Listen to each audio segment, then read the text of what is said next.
In a funny way, that's a hard question to answer. Why does one like making movies? It's really the best job in the world. My father was doing a Jewish soap opera called the Brownsville Zeder, the Brownsville grandfather. He wrote it and directed it and played two parts, five times a week, 5 across the board, 15-minute show. And he got $35 a week. So, which during the Depression was an enormous amount of money. And so he needed every member of the family to chip in to play any part so that the money wouldn't leave. And from there, I started branching out into other jobs in the Yiddish theater.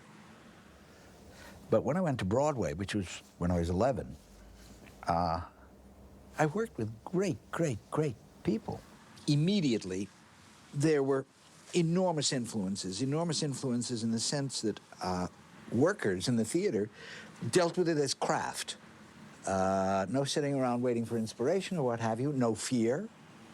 If you had a flop, you'd be back the next season with another play. And that sense of continuity, respect for work, and the meaning of work in these people's lives was very clear to me at a very early age. In those 6 years or 7 years, I did 14 plays on Broadway. As an actor, this is a kid actor. And that sense of, you just do the work. You just do the work. Was very important to me. And it gives you the most terrific kind of respect without putting you in awe of anything. You're not in awe of anything. None of it is mysterious. Many, many years later, when I was grown up, I had dinner with Moss Hart. And he asked me, his son Christopher, who was extremely beautiful, and Christopher wanted to go into the theater as an actor. And Moss said, Sidney, Moss directed me when I was a kid actor. And he said, Sidney, what was it like for you? Is it something that you would recommend for Christopher? And I said, Moss, God, yes. First of all, you cannot be exposed to really creative experiences too early. I do believe that. There's nothing wrong with, you know, what's so great about playing stickball? It's much better to be in my second play, which was directed by Max Reinhardt, with a script by Franz Werfel, with music by Kurt Weill, in which the assistant director was Felix von Mendelssohn III, a great, great, great-grandson of Mendelssohn, exposed to some of the greatest actors in that cast that existed in the theater. And I think it kept me off the streets. I think it was a very good way to grow up. I enlisted in the Army when I was 17. I enlisted because I was very involved with the war, and involved from a political point of view. Was very much for it, did not think one could be for it, and stay out and wait to be drafted. So at 17, I went down to Philadelphia to try to enlist in the Navy, and I couldn't because of my eyes. 17 was too young for the Army. You couldn't enlist till you were 18. But the Army had a program. Radar was brand new then, brand new. And they would take you at 17, but not into the Army. You would still be a civilian. But for 6 months, they would train you in radar. And at the end of the 6 months, you'd go into the Army as a radar repairman, into the Signal Corps. So I did that. In that 6-month period, we got a 3-year electronic course, the equivalent of a 3-year electronic course in college. So that from there on in, not much that could happen electrically that confused me. When I got out, I went back to acting for a little while. And you know, all good work is really self-revelation. And I think, for whatever reason, psychically, I got embarrassed at revealing that much of myself to strangers. Because if you're a good stage actor, 8 times a week, here I am. Unzip me, that's it. And something about that must have been bothering me, because I started getting shy about it. You know, I think if you spoke to any number of people who've had any career at all, they would tell you how large a part luck played in it. And I was in the original actor studio, which was begun in 1949. And there were 2 classes, the beginner's class Kazan handled, and the advanced class Robert Lewis handled. I had been with the group theater as a kid actor. I had done Saroyan's first play, My Heart's in the Highlands, when I was 14. And then gone away with the group to study. Whenever they had a successful season, they would take over a school somewhere, and all of them go away for the summer and work on various projects. So for the first studio experience in Bobby's class, Robert Lewis this was, I felt was wasted time. We were basically working on realism. And as far as I was concerned, Americans were the best realistic actors in the world. And there were so many other styles that we couldn't do and didn't know anything about. And so at any rate, I spoke up and said I thought we were on the wrong course, and I got thrown out. And there were 13 other people who were also let go.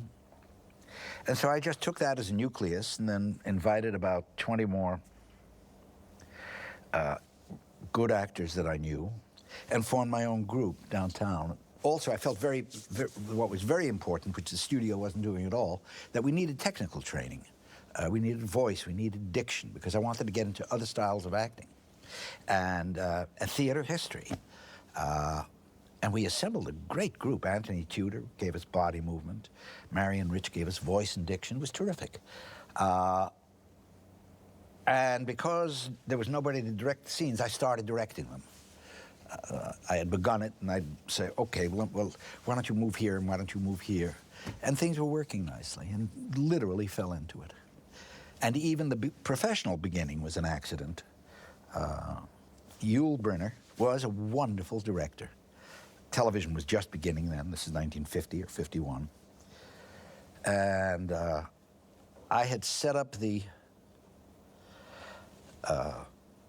drama course at High School of Performing Arts, which had just begun. And I was teaching there, and I think I was getting a fast $53 a week. And Yul called me one day. He said, "You're crazy." He says, "Come here. Nobody knows what the hell they're doing." And I went over to CBS and got hired. There was a wonderful guy at CBS, man in charge, and I don't know whether he was director of programming or not. His name was Charlie Underhill. Charlie's idea was that drama was going to be one of the most important staples of television nighttime. And he thought, well, we can teach them the technique. Let's get theater people in. That was the basic premise that he began. People who know acting, people who dealt with writers, who know about structure. And it was Charlie's policy to go out and try to get theater people. I think I know he hired Yul, I know he hired Marty Ritt, he hired me, he hired Bobby Mulligan, he hired Johnny Frankenheimer. He was a terrific guy. And that was a deliberate policy on his part. So I became Yul's AD. I don't remember how far into the run of the show it was, but at one point, Yul didn't know he had auditioned for Rodgers and Hammerstein for The King and I. And he didn't know whether he was going to take it. For the first time in his life, you know, Yul had entertained at parties, playing the guitar, and then eating in the kitchen with the rest of the help. And now he was making good money, and he didn't know whether he wanted to leave the security of that to go try another show. He also wasn't that crazy about Gertie Lawrence. And At any rate, we talked about it a great deal, he, Marty, and I, and he finally decided to take it. And when he did, I was up to directing the show. The days of live television, you know, they're called the golden days of television. There was a reason. We were so happy. First of all, nobody knew enough about anything to tell you no, because nobody knew how to do it, so it was up to us. Look at him with his hair. They're all alike, I'm telling you, lovers. Listen, you dirty slob, you... Mama, don't do that! Please call me! I'll get you for this, Slapper. I'll take you right back to Puerto Rico. Cut it out! Just figuring the three networks, CBS, NBC, ABC, having to fill that amount of time. And they couldn't supervise everything. And so that if you got a respectable rating and your sponsor was renewing for next year, they let you alone. They didn't care. The adventure was terrific. And what you learned technically, the camera, the television camera in those days, had a turret in it that the cameraman could turn by hand. And each opening had a different lens. So in a 3-camera show, you were dealing with 12 different lenses. And because because we were doing it live, sometimes it got to such a speeded up level that when looking down below you at the monitors for camera 1, camera 2, camera 3, there wasn't time to ask, are you on a 50, are you on a 75? You had to be able to recognize it. And that is irreplaceable. I was doing 2 shows a week for CBS at the time. One of them was this melodrama called Danger, half hour on Tuesday. I was also doing, on Sundays, the live version, not the film version, of You Are There, which was a very successful show. Now, 2 half-hour shows a week is a lot of work. When you're doing 2 shows a week, you're carrying 8 shows up here. There's the show that you're on camera with, right?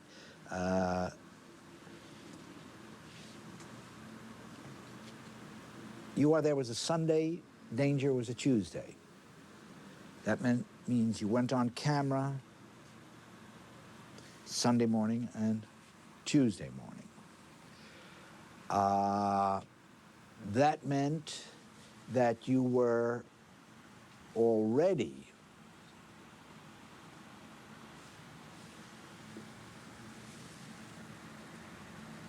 working on the script of the show that came up 3 weeks later, working on the sets and costumes of the show that came up 2 weeks later, working on the casting of the show that was coming up next week, plus your 2 shows coming up this week. So you were carrying 8 shows in your head.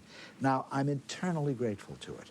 It gave me a sense of organization that I still have today. It's the reason I've had this reputation of coming in on schedule and on budget, because nothing is too complicated for me after that. Nothing. Movies are a snap. Now, all those voting guilty, please raise your hands. 12 Angry Men had been a TV show on another network. I didn't do the television show. When I was doing that show, Danger, among the other writers, and one of them was Reggie Rose, I did about 4 of Reggie's scripts, and when it came time for it to be a movie, Reggie asked me to do it. He and Hank Fonda were the co-producers on it. And then another piece of just sheer good luck. Fonda had been in New York for a number of years doing Mr. Roberts. And during that time, about 2 of his cast members were in a workshop that I had downtown, just an actor's, it was called the Actors Workshop, and it was just a place for actors to meet and work on scenes and so on. And at the end of each year, we'd do a full production. And one of the cast members, a guy by the name of Joe Bernard, asked Hank to come down to see the year-end production. He thought it was marvelous. And so when Reggie suggested me for 12 Angry Men, he had seen this play I had done, and he thought, terrific, let's go. And also because there was no money to make the movie, it cost $349,000. Everything. It's the whole movie. And they could get me cheap.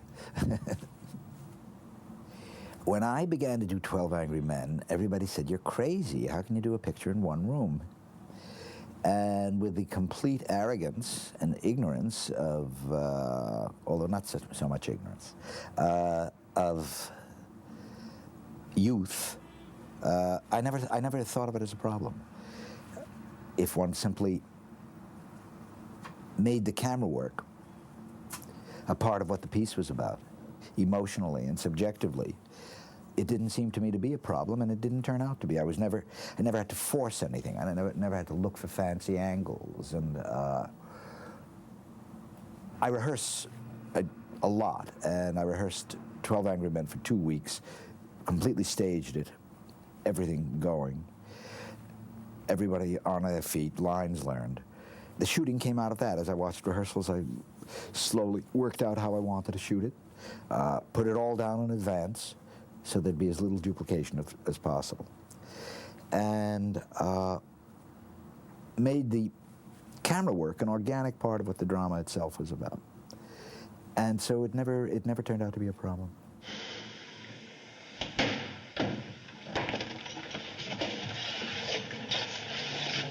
Come on, speed it up. He walked twice as fast as that.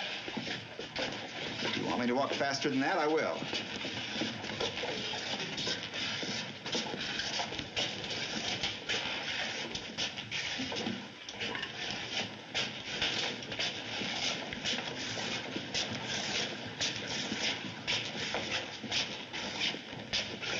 Lock, door, stop.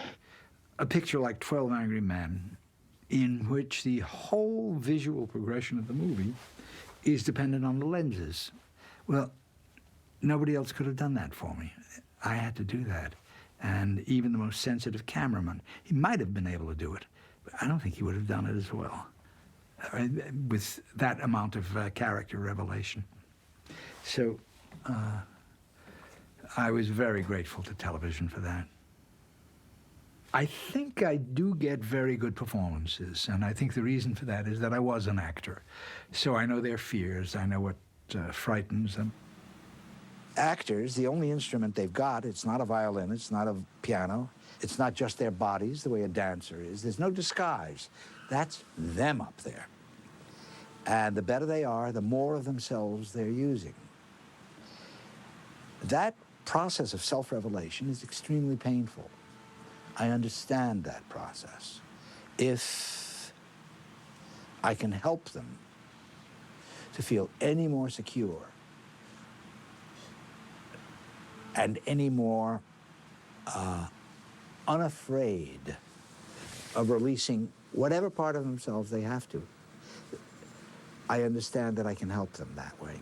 And they feel that. I don't even have to articulate it. They sense it. I'll give you a demonstration. Somebody get up.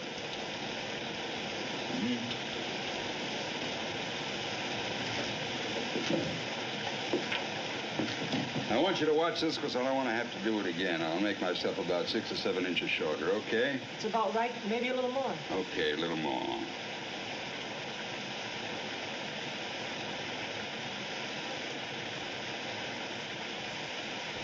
What's it all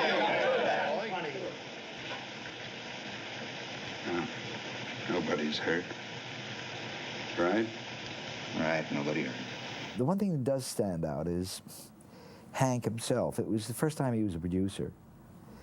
I'd always found him one of the best American movie actors. To me, the 3 best American movie actors of that time were Fonda and James Mason and Spencer Tracy. And he had taken on his job as producer, hated it. For example, he never watched himself. Even when a picture was over, he wouldn't see it till maybe a year later or something like that. He couldn't bear watching himself. A lot of actors like that. And here he was the producer, so theoretically he had to come to rushes. And he came the first day and was sitting in back of me. And the first shot came up, and he reached around and squeezed my neck and said, "It's brilliant," and walked out and never came again. He was that shy about himself. That's one of the most interesting memories for me about it, is Hank trying to wear another hat. Distributing a picture like 12 Angry Men in those days was unknown. It fell into the category to them of a European art house movie. And for our sins, we opened at Easter at the Capitol. Now, the Capitol was on 51st. I think it sat like 4,000 people. It had a stage show. I don't know whose band was playing. And not quite the release that the picture should have had.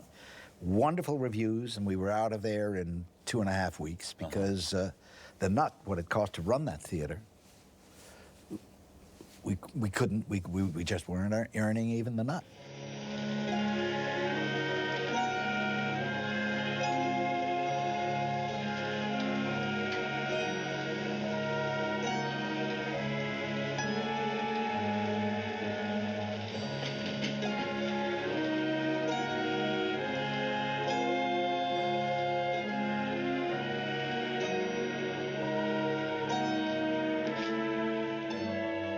I think it's wonderful to be in a profession where you need physical labor, and movies are very exhausting physically.